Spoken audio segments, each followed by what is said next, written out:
In this video we shall solve one of the exercises in the chapter. The exercise involves implementing the Simulator View interface with a TextView class that prints the numbers of each type of animal after each step. We shall use the version of the Foxes and Rabbits project that already includes inheritance and provides both a graph view of the population and a grid view. Reviewing the Simulator View interface before we start, we can see that it imports java.awt.color and consists of four methods. The first method, setColor, clearly has to do with graphical representation, so we probably won't need to do anything for that, this being a text view we're implementing. The second method determines whether the simulation should continue to run. It receives a field parameter whose state will obviously determine the simulation's viability. We can assume that the other views have had to do that too, so we should look for clues there. The third method looks like it will be the core of what our implementation will do, reporting on the numbers of different animals at each step. We shall need to find out how to count the animals, or find something that does that for us already. Recall that the grid view already displays counts of the different animals below the main view of the field, so we shall likely find some existing code that does what we want. Our starting point will be an empty class TextView that imports color and implements the interface. We've copied the raw method headers from the interface. We now have to add a body for each method, and we must return a default value for any non-void methods.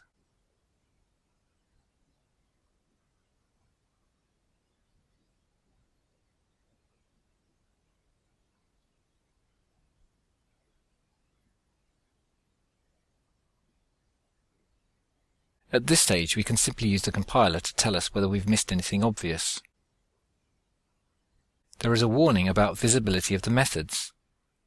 Recall that all methods in an interface are public, whether this is explicit or not, so the interface definition did not bother to specify public.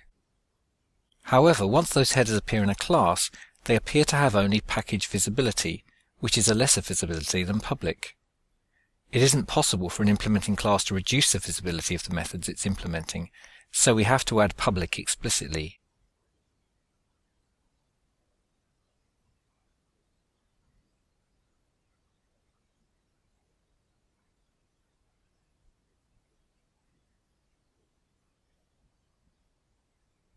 Now the empty class compiles, and we can add an instance to the simulator.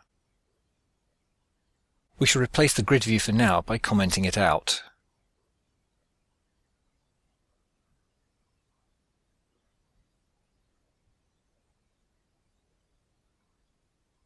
The constructor of TextView takes no parameters.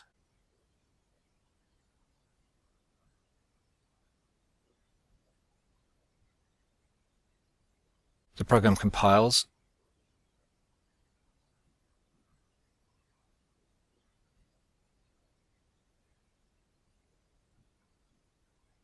and runs. It obviously does nothing visible with the text view at the moment. So let's add something to show status to print the step and confirm that this is going to be the method we have to do most of the work on.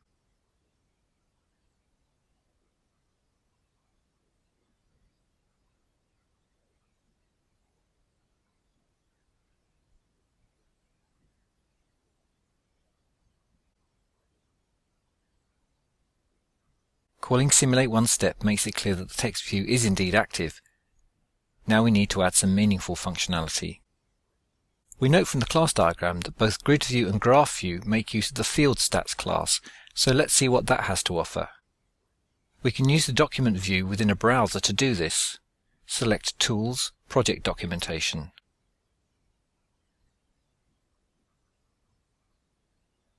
The class comment tells us that this class collects and provides some statistical data on the state of a field. That sounds promising. Browsing the method comments, we can see that the method getPopulationDetails returns a string describing what is in the field. It does this by generating counts for the field passed as a parameter. That will be very useful for the showStatus method of the text view. There's a getPopulationCount method to find the count of an individual species type using the species class as a parameter. Recall that the setColor method of Simulator View receives the species classes. However, we probably don't need to use getPopulationCount because we've already seen that getPopulationDetails will do the counting we need. The reset method resets counts. Again, this looks ideal for the reset method in TextView. The increment count and count finish methods also look unnecessary for our purposes, given getPopulation details. But the isViable method will enable us to implement isViable properly in TextView. Clearly we need a FieldStats field in the TextView class because it looks like this is going to do pretty much all of the hard work.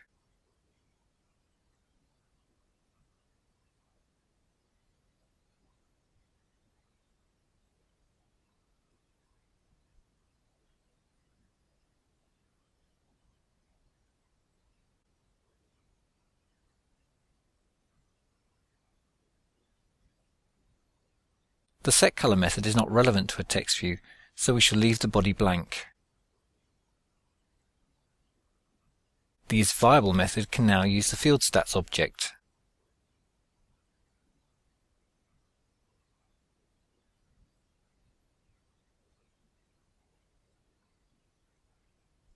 The showStatus method is going to use getPopulation details.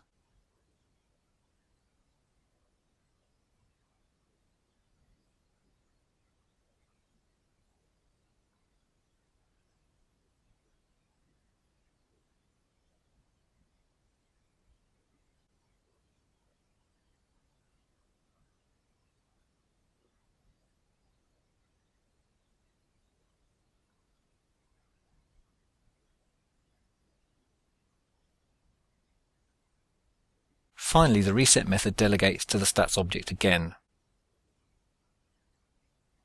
We compile,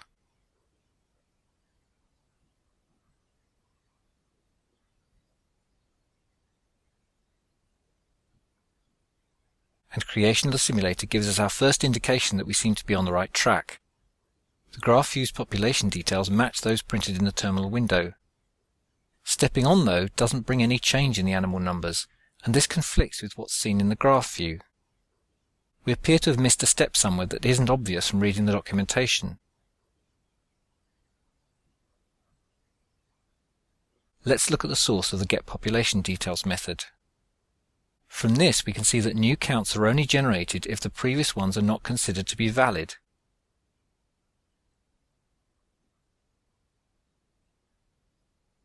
In the reset method we see where fresh counts are generated. So it appears that we need to call reset immediately before getPopulation details.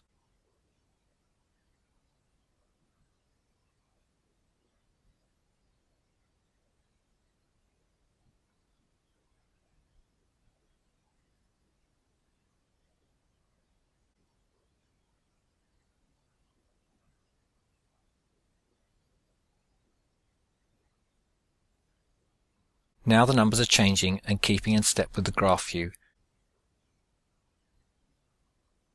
And we've completed the exercise. We've completed an implementation of the simulator view interface. The new class prints textual reports of the population numbers after each step.